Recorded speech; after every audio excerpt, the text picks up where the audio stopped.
Baba mtakatifu na Mungu wetu, asante Bwana kwa wema wako. Asante tena kwa nafasi hii kwa ajili ya somo hili. Ninaomba utubariki na uwe pamoja nasi katika jina la Yesu Kristo, amena.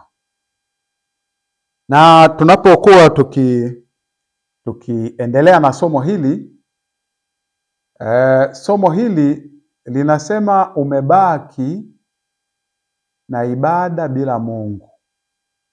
Umebaki na ibada bila Mungu, na utaona kwamba hata wakati wetu huu unaweza ukaona watu wanaenda katika ibada lakini bila Mungu. Kwa sababu kuna wakati fulani hata Yesu alikutana na Msamaria, anasema kwamba waniabuduo wataniabudu katika roho na kweli. Lakini watu wanaenda kwa ajili ya program tu na kwa ajili ya taratibu za ibada bila kumtanguliza Mungu.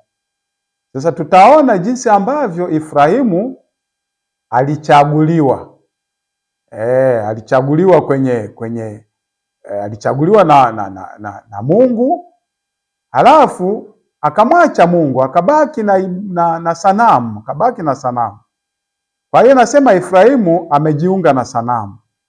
Kauli ya Mungu, Efraimu umejiungamanisha na sanamu, mwacheni. Hosea 4 fungu la 17. Ni hukumu ya huzuni kubwa ya kiroho. Ni kama Mungu alikuwa anasema kwa maumivu, nimemwita mara nyingi lakini amekataa.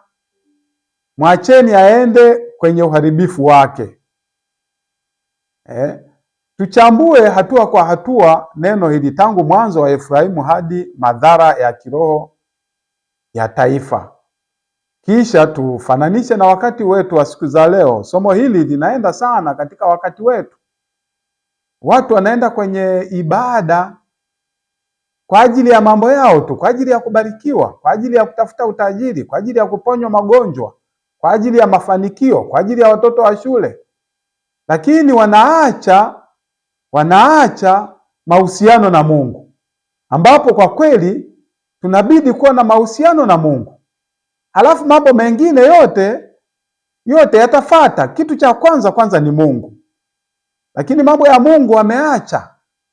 Na ndiyo maana utakuta katika ulimwengu wa leo, hata kwenye amri za Mungu, amri ya 6 mpaka ya 10, watu wanazitii sana kwa sababu ina madhara katika jamii na yanaonekana waziwazi. Lakini amri zile ya 1 mpaka ya 4, usiwe na miungu mingine, usijifanyie sanamu za kuchonga, usitaje bure jina la Bwana Mungu wako, ikumbuke siku ya Sabato. Watu hawatii kabisa hiyo, kwa sababu wanaona kwamba hakuna madhara yoyote. Mungu hawezi akachapa viboko. Madhara yake ni ya kiroho, na ambayo mpaka siku za mwisho wakati wa ufufuo mtu anayaona waziwazi. Ingawa kwa kweli sio mpaka kusubiri wakati ule. Hata sasa hivi mtu asiyemwamini Mungu madhara yanaonekana. Lakini sema kwamba hayana kifungo cha jela, hayana kwamba utaugua labda maradhi ya zinaa, hayana kwamba jamii itakuchukia. Ndio maana amri za Mungu hawazifati watu. Kwa hiyo asili ya kabila la Efraimu alikuwa mwana wa pili wa Yusufu na mjukuu wa Yakobo. Kumbuka wakati ule Yakobo anataka kuwabariki Efraimu na Manase, watoto wa Yusufu, aliweka mkono wa kulia kwa Efraimu, halafu na mkono wa kushoto kwa Manase. Ingawa kikawaida ilikuwa inatakiwa mkono wa kulia kwa Manase na kushoto kwa Efraimu, kwa sababu Manase ndiye alikuwa mtoto wa kwanza. Soma katika Mwanzo 48 fungu la 17 mpaka la 20. Yusufu akataka kuingilia kati kusahihisha. Yakobo akamwambia, nafanya hivyo, nafahamu, kwa sababu Efraimu huyu ambaye ni mdogo atakuwa mkuu kuliko ndugu yake, na uzao wake utakuwa jamii nyingi. Mwanzo 48 fungu la 19. Na utaona hapo hilo lilikuja likatimia. Efraimu kwa kweli akawa ni mkubwa ni mkubwa sana, na utawala wake ulikuwa ni mkubwa, na ufalme wake utaona kwamba uliendelea zaidi ukapanuka. Sasa huko ndani tutaona kwamba Efraimu aliangukaje mpaka hii statement ya Hosea 4 fungu la 17, Efraimu amejiungamanisha na sanamu, mwacheni. Tutaiona. Na kweli baada ya mgawanyiko, Efraimu akawa kiongozi wa makabila ya kaskazini ya Israeli, akawakilisha ufalme wa kaskazini baada ya mgawanyiko kwa Israeli. Na utaona kwamba hii ilitokana na kule kwa Sulemani. Sulemani yule alioa wanawake wengi 700, mazulia 300, jumla 1000, akaingiza sanamu katika taifa la Bwana. Na Mungu kwa kweli alimwambia, kwa kufanya hivyo, kwa kweli ufalme wako utagawanyika. Nitakunyang'anya, lakini nitamwachia mtumishi wangu Daudi, ambaye kwa kweli amekuwa kielelezo katika taifa la Israeli. Nitamwachia kabila moja la Yuda, ingawa alikuja akapata mawili pamoja na Benjamini, lakini 10 yale nitakunyang'anya. Na hiyo ilitokea katika ufalme wake. Alikuwepo Yeroboamu yule alikuwa ni mtumishi katika ufalme wa Sulemani. Na sasa wakati fulani mtu akitembea hapo, alikutana na Ahia nabii katika shambani kule, akararua vazi lake jipya aliyokuwa amevaa nabii, alafu akamwambia, chukua vipande 10, kwa kweli makabila 10 ndio wewe utakuwa kiongozi wake. Na Yeroboamu yule alikuwa kwa kweli ni kabila la Efraimu. Yaani unabii ukawa umetimia kwa nabii kumpa tayari unabii wa kuchukua makabila 10. Na katika kufanya hivyo, kumbe Sulemani akapata habari, na alipopata habari akamchukia Yeroboamu. Yeroboamu akakimbilia Misri.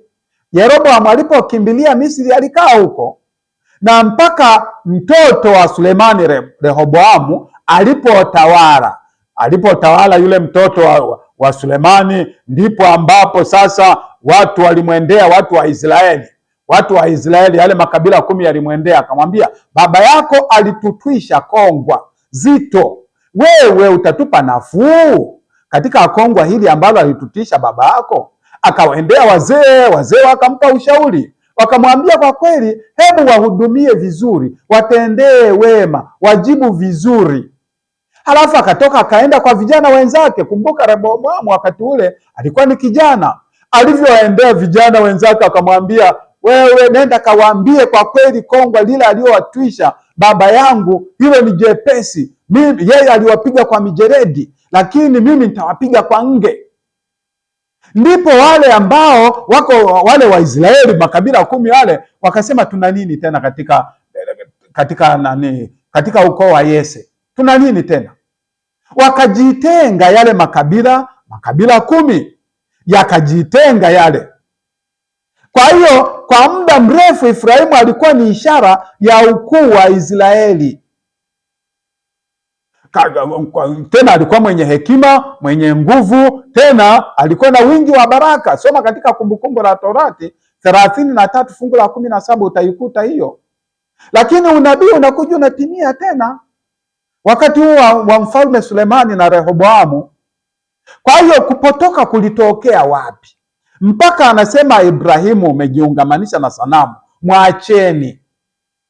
Yaani kulikuja kukatokea nini? Kupotoka kwa Efraimu kuanzia kwa Rehoboamu. Baada ya kifo cha Sulemani, Rehoboamu ambaye alikuwa mwana wa kabila ya Efraimu alipopewa utawala wa makabila 10, hapo ndipo Efraimu alianza kutekeleza jukumu lake kuu.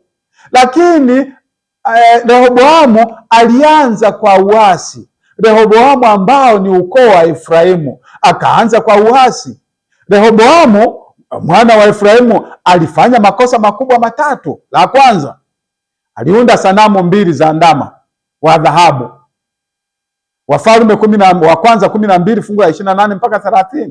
La pili, aliweka makuhani wasio Walawi ambavyo ni nje ya maagizo ya Bwana, akipotosha ibada ya hekalu. Ya tatu, alihamisha kituo cha ibada kutoka Yerusalemu hadi Betheli na Dani.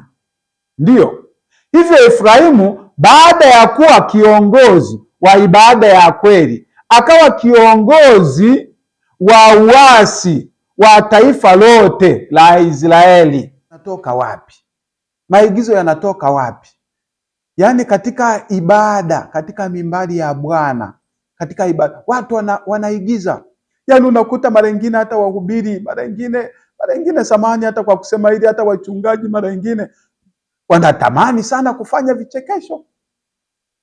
Wanatamani sana kufanya vichekesho. Sisemi kwamba mahubiri yetu sasa yawe rigid kabisa, lakini heshima kanisani inatakiwa. Kwa kweli mtumishi wa Mungu, nabii wa Mungu, kuna wakati alisema kabisa kwamba hatutakiwi hata kufanya paredi kanisani, lakini unakuta paredi ipo quotation katika Mama White huyo ametoa kabisa paredi lile lifanyike nje, lakini linapelekwa mpaka kanisani. Na tunaigiza mara nyingine ukamanda, na mtu anavalia kabisa, anahisi hata zile nyota alizonazo zile zilizowekwa zile za watu wanaofuzu mambo mbalimbali, ubarozi sijui nini na nini, anahisi kama zile nyota zile za duniani kule.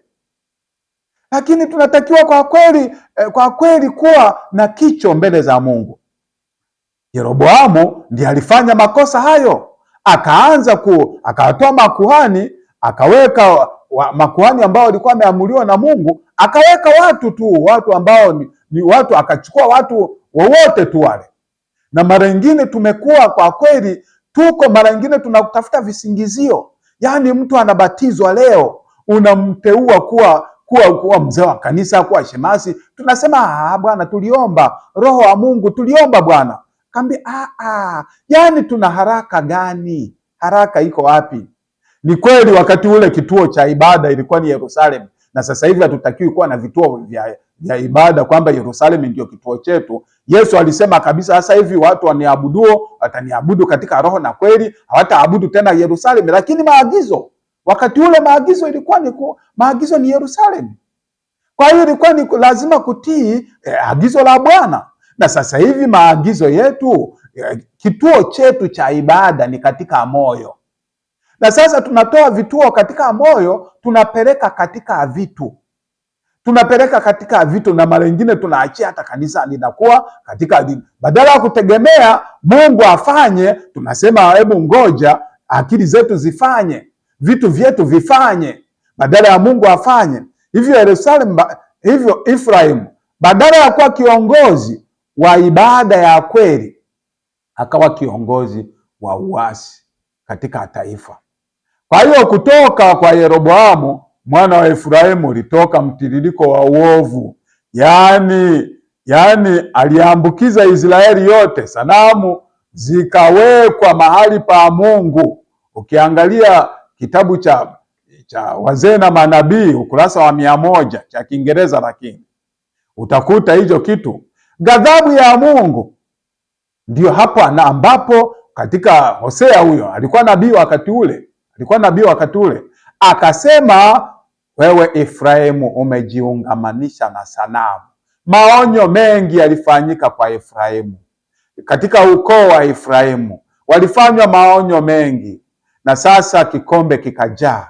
Anasema kwamba Mungu akasema, mwacheni, nitamsapoti katika uovu wake.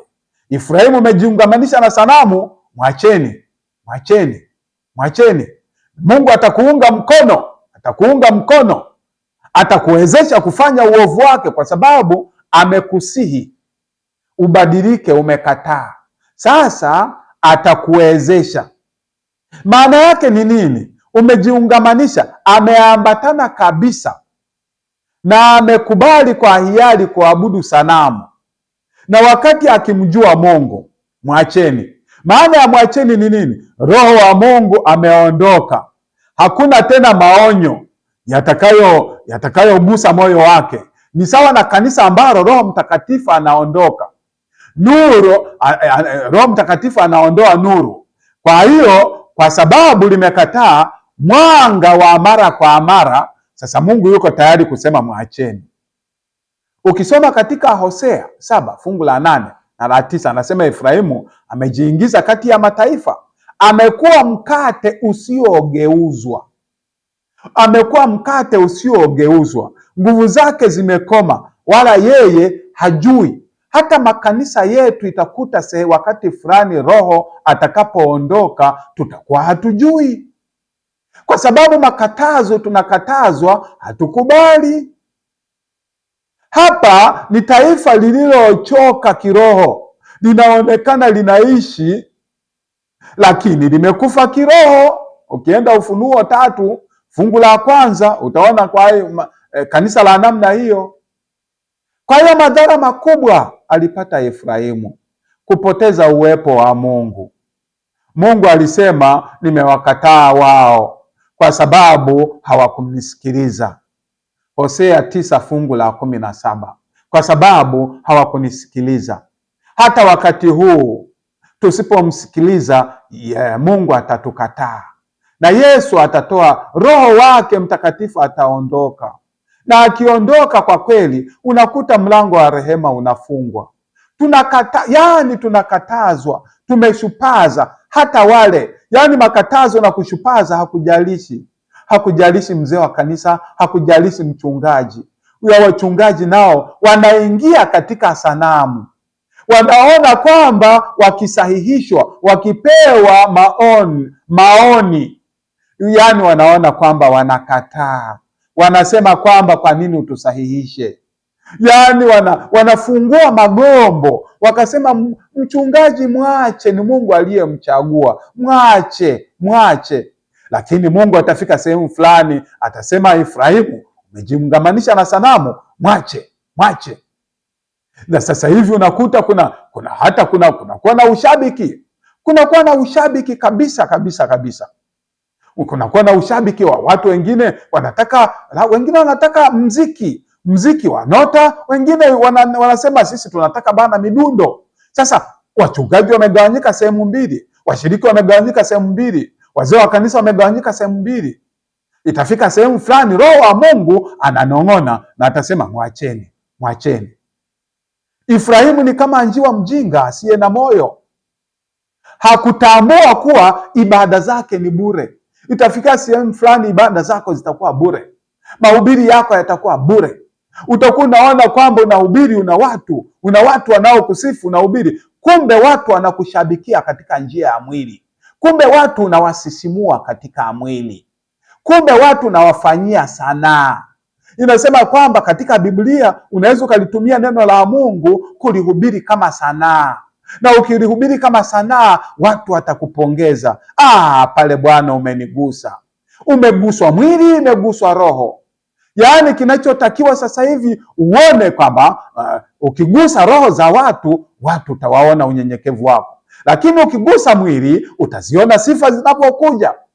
Utakuta wahubiri wanahitaji sifa za kimwili, wanataka sifa za kimwili sasa hivi, na Mungu anasema mwacheni. Efraimu umejiungamanisha na sanamu, mwacheni.